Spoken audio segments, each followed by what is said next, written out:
राम राम जी। आप सभी के सामने शिव पुराण का पहले अध्याय से शुरू कर रही हूँ। कुछ टाइम के लिए मैंने वीडियो नहीं डाली थी, उसके लिए सॉरी। और आज से ये नया अध्याय शुरू कर रही हूँ, शिव पुराण का पहला अध्याय।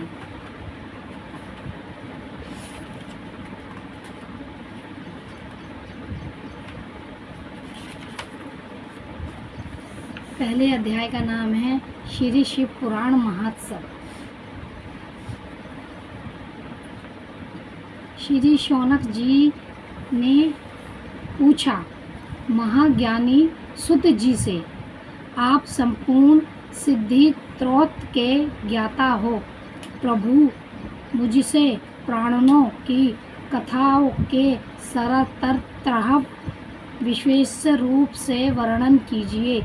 ज्ञान और विग्रह सहित भक्ति से प्राप्त होने वाले विवेक की वृद्धि कैसे होती है तथा साधु पुरुष किसी प्रकार अपने काम क्रोध आदि मानसिक विवेकों का विकारण करते हैं। इस घोर कलियुग में जीव प्राय असुर स्वभाव के हो गए हैं।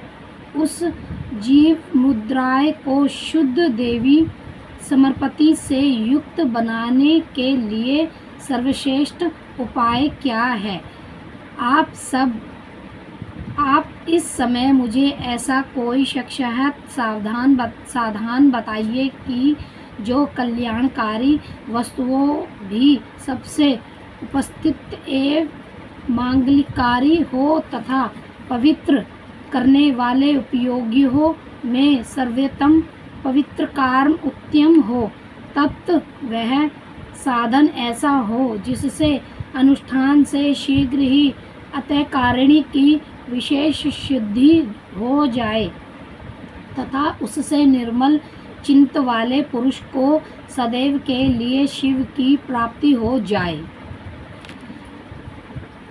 श्री सुत जी ने कहा, मुनि श्रेष्ठ शौनक जी, तुम ध्यान हो क्योंकि धन्य हो, क्योंकि तुम्हारे हृदय में पुराण कथा सुनने का विशेष प्रेम एवं लालसा है। इसीलिए मैं शुद्ध बुद्धि से विचार करके तुमसे परम उत्तम शास्त्र का वर्णन करता हूँ।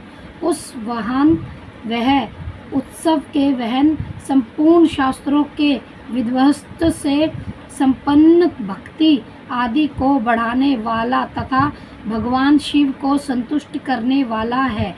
कौन के लिए रसियान अमृत स्वरूप तथा दिव्य है।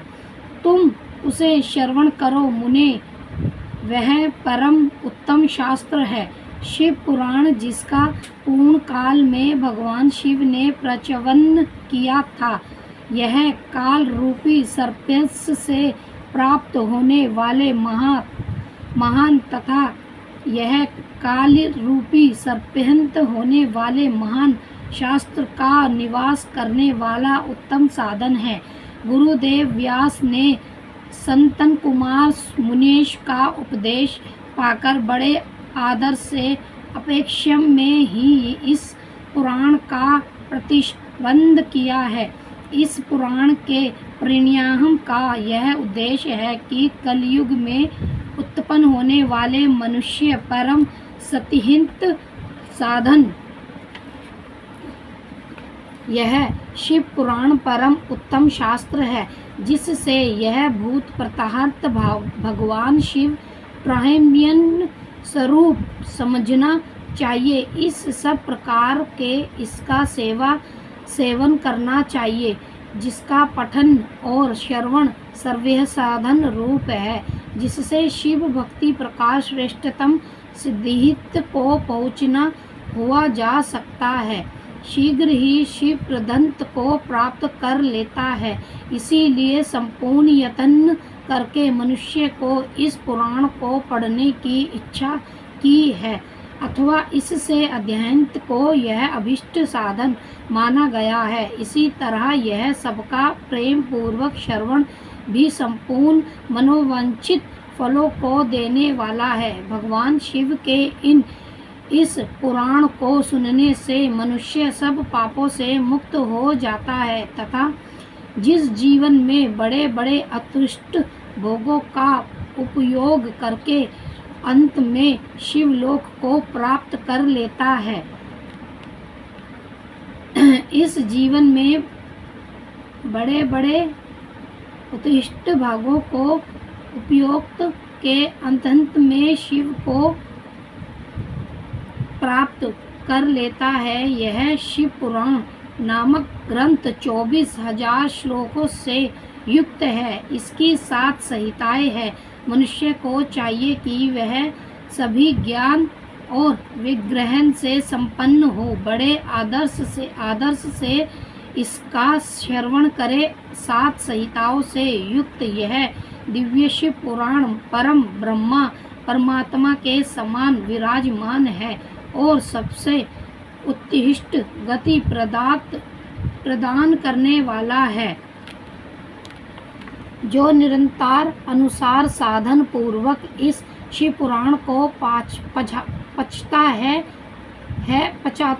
पचाता है अथवा नित्य प्रेम पूर्वक इसका पठन मात्र करता है, वह पुण्य आत्मा है जिससे शयन नहीं है। जो उत्तम बुद्धि वाला पुरुष अत्यंत काल में भक्ति पूर्वक इस पुराण को सुनता है, उस पर अत्यंत प्रसन्न हुए भगवान महेश्वर उसे अत्यंत अपना पद धाम प्रदान करते हैं। जो प्रतिदिन आदर पूर्वक इस शिव पुराण का पूजन करता है, वह इस संसार में संपूर्ण भोगों को भोग कर अंत में भगवान शिव के पद को प्राप्त कर लेता है। जो प्रतिदिन अल्लाह सहित हो रेशमी वस्त्र आदि के वेस्ट से इस शिव पुराण का सत्कार करता है, वह सदा सुखी होता है। यह शिव पुराण निर्मल तथा भगवान शिव का सर्वस्व है। जो इस लोक और परलोक में भी सुख चाहता हो, उसे आदर के साथ प्रयाग पूर्वक इसका सेवन करना चाहिए। यह निर्मल एवं उत्तम शिव पुराण धर्म अर्थ काम और मोक्ष रूप चारों पुरुषोत्तम को देने वाला है, अतः सदा प्रेम पूर्वक इसका श्रवण एवं विशेष पठन करना चाहिए। भोलेनाथ शिव शंभु सबका भला करो। राम राम जी।